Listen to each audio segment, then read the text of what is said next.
Hey guys, welcome to the Clubhouse. I'm Billy Jackson, and today's review is going to be on The Sandman, Season 1.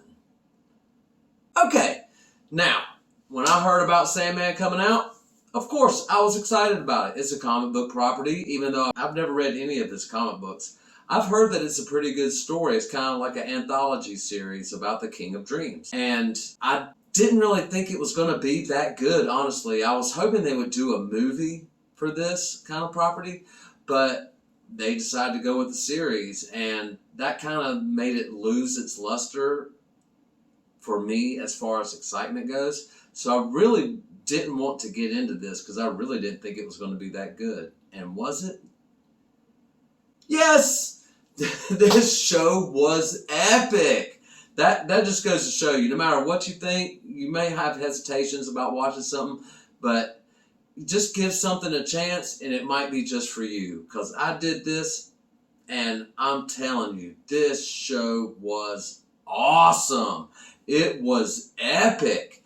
And it ran 10 episodes, which is great. And don't worry, I'm not going to spoil anything. It's about the Sandman, who's the King of Dreams, who gets captured by a human for like 100 years. And 1 million people lose sleep, and he loses his powers and his artifacts that help him sustain his power. And the show's basically about him escaping and going to find those artifacts and build the dreaming world up again. And that's the basics of the story. And I thought that that's all you need is that story. This story was original, and that's another thing I loved about it. Each episode it's not really an anthology series, even though each separate episode felt self-contained. And I loved how they did that. It's almost like trickery of filming. I loved it. And let me tell you, my favorite scene in this whole show is when the Sandman goes and meets Lucifer, played by Gwendolyn Christie, by the way, Brienne from Game of Thrones. Played it perfectly, perfect casting as her as the devil. He goes to find his helm, down in hell, and asks Lucifer for her help. And they end up having to fight each other to regain that helmet. And the fight scene, you think that it's going to be, boom, pow, yeah, let me fight you. No. They just stand across from each other and start announcing objects or creatures or just things in the universe that they are. It was so epic that I can't get over it. I mean, is it my favorite fight scene in television? It may be. It was awesome. And not only that, that's not even my favorite episode. My favorite episode of the show was episode 6, where he is talking with Death and walking around with her, which is a great iteration of Death, by the way. I mean, a pleasant, nice Death, I thought was brilliant. And then it switches from, her walking around with him, and they're talking about how he's going to repair the dream world or whatnot. And it goes to where he meets somebody that wants to be immortal, and he comes and visits him every 100 years to see if he keeps on wanting to be immortal.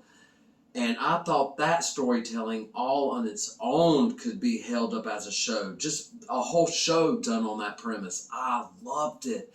And not only that episode, but all the episodes really are great and well written, well acted, well directed.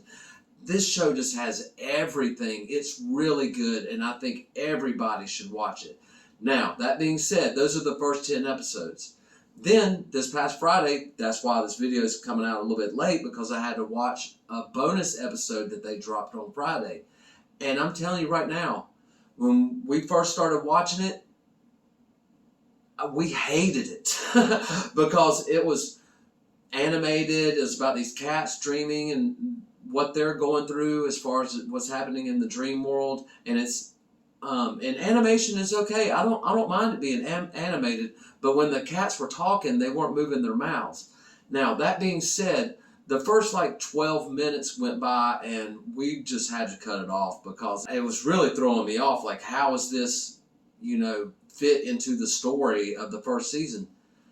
So I come back to watch it again, and if we would have waited 2 more minutes, we would have seen that the animation is like 15 minutes long, and that's one episode all by itself, kind of just plucked in there as an extra episode. Then it starts another episode, so there's actually 2 bonus episodes. The animated stuff I did not like. It was terrible, guys, in my personal opinion.